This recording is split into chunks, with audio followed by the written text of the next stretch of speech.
ایک ہے زلال اور زلالت، اور ایک ہے ضرر، ایک ہے گمراہ اور ایک ہے نقصان۔ دو چیزیں الگ ہیں۔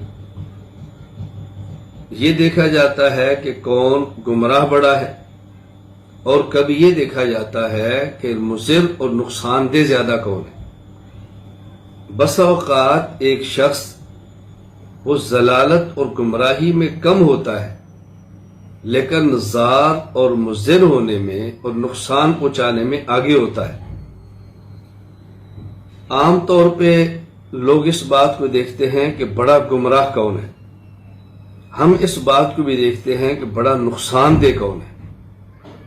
یہ بات اس لیے میں سمجھا رہا ہوں کہ آپ جب گفتگو کریں گے ایسے لوگوں سے جو مسلمان ہیں لیکن گمراہ ہیں، تو لوگ کہیں گے بھائی گفتگو کرنی ہے تو کفار سے کرو، کفار سے کرو، تم کفار کو چھوڑ کے مسلمانوں کے پیچھے پڑے ہوئے ہو، مسلمانوں کے پیچھے ہاتھ دھو پڑے ہو، اللہ کے لیے آپس میں کیا تم نے دنگا فساد بچا رکھا ہے؟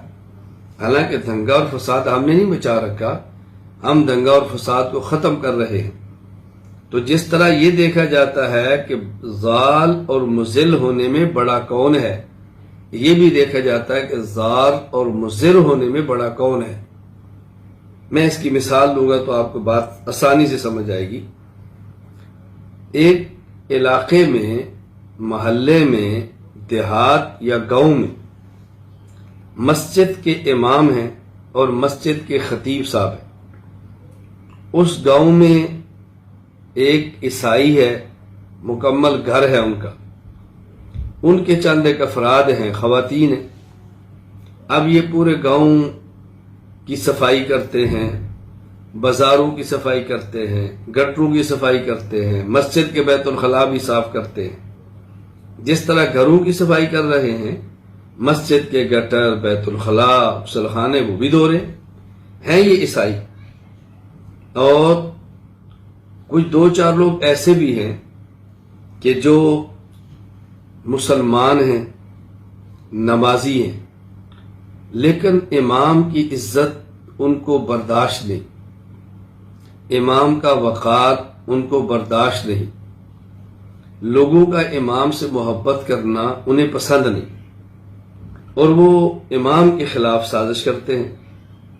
یا بعض لوگ ایسے ہیں کہ جس نظم میں وہ کام کرتے ہیں امام صاحب اس نظم کی پابندی نہیں کرتے، تو وہ سمجھتے ہیں کہ جس طریقے پر ہم دین کا کام کر رہے ہیں امام صاحب یوں کیوں نہیں کرتے، پھر وہ امام صاحب کو نکالنے کے لیے سازش کرتے ہیں۔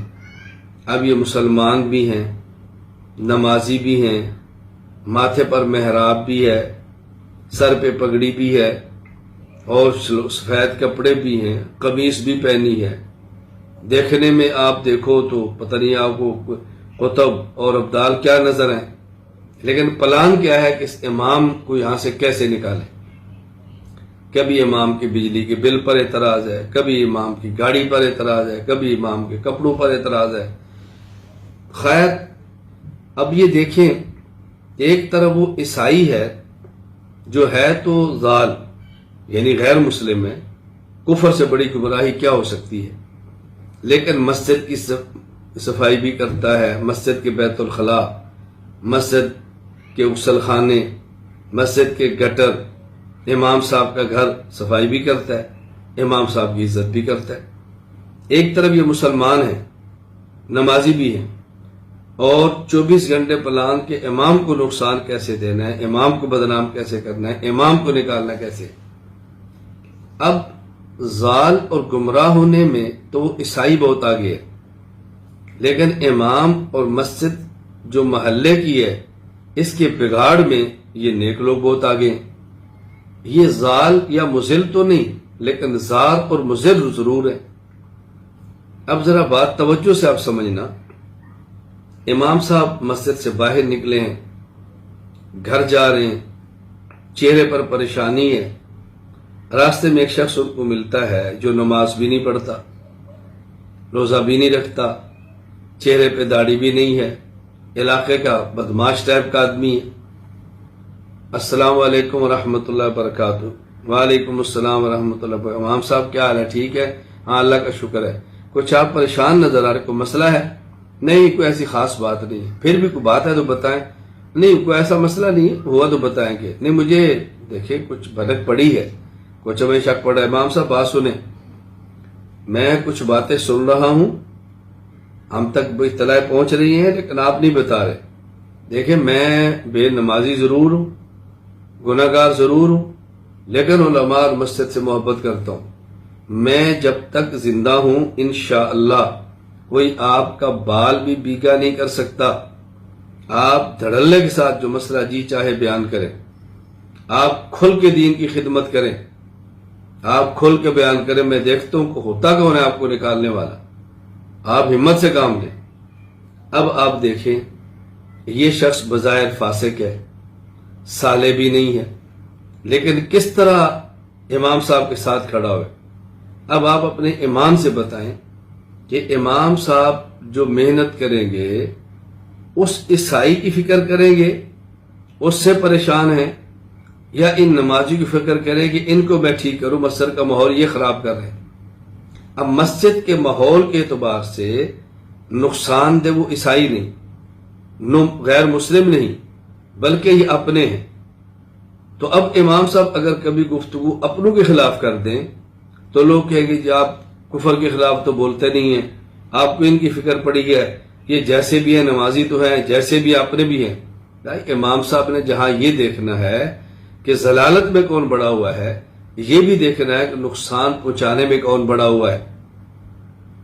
اب آپ ذرا توجہ فرمائیں، ایک یہ شخص جو فاسق ہے اور امام کے ساتھ کھڑا ہے، اور ایک یہ جو صالح ہیں اور امام کی مخالفت میں کھڑے ہیں، تو امام کو پیار کیسے ہوگا، امام کو محبت کیسے ہوگی؟ ذرا غور فرمائیں۔ تو اس پہلو کو ضرور دیکھیں۔ اسی طرح بسا اوقات لوگ ضال اور مضل ہونے میں چھوٹے ہوتے ہیں لیکن ضال اور مضل ہونے میں بڑے ہوتے ہیں، ہوتے پھر کے مسلمان ہیں لیکن نقصان وہ دیتے ہیں، نمازی خراب وہ کرتے ہیں، خسر پسر وہ کرتے ہیں، شبہات وہ ڈالتے ہیں۔ آپ مسجد میں نہیں آئے، نمازی نہیں بنے، نماز نہیں پڑھتے، لیکن اللہ کا کرنا ہو کسی عالم کا بیان سنا، نمازی بن گئے، کسی شیخ سے بیعت ہوئے، نمازی بن گئے، کہیں تبلیغ میں وقت لگا، نمازی بن گئے۔ دو ہی نمازی بنے۔ اب ایک شخص آپ کے ساتھ آتا ہے، نماز پڑھتا ہے اور نماز کے بعد فوراً پکڑتا ہے، تیری تو نماز نہیں ہوتی، تو رفع دین نہیں کرتا، تو آمین اونچی نہیں کہتا، تو ٹانگیں ایسے رکھتا ہے۔ اب یہ شخص الجھن کے اندر ہے کہ دیکھو پہلے میں نماز پڑھتا نہیں تھا، اب میں پڑھتا ہوں تو میری ہوتی نہیں، یا اللہ میرا کیا بنا؟ اور یہ میں بات آپ کو سنی نہیں کہہ رہا کہ ایسے ہوائی بات ہو، میں یہ بات کہہ رہا ہوں جو مجھ سے تعلق والے بعض احباب خود اپنی بات کہتے ہیں کہ حضرت جب تک میں نماز نہیں پڑھتا تھا تو یہ مسئلہ نہیں تھا، نمازی بنو تو اب یہ لوگ مجھے یوں کہتے ہیں، تو پہلے میں پڑھتا نہیں تھا، اب پڑھتا ہوں تو کہتے ہیں ہوتی نہیں، میں کیا کروں؟ اب آپ بتاؤ مسجد میں محنت کن کے خلاف کریں گے؟ ایک شخص نمازی کے راستے میں رکاوٹ نہیں، ایک نمازی بننے والے کو خراب کر رہا ہے، تو آپ کس کے لیے محنت کرو گے؟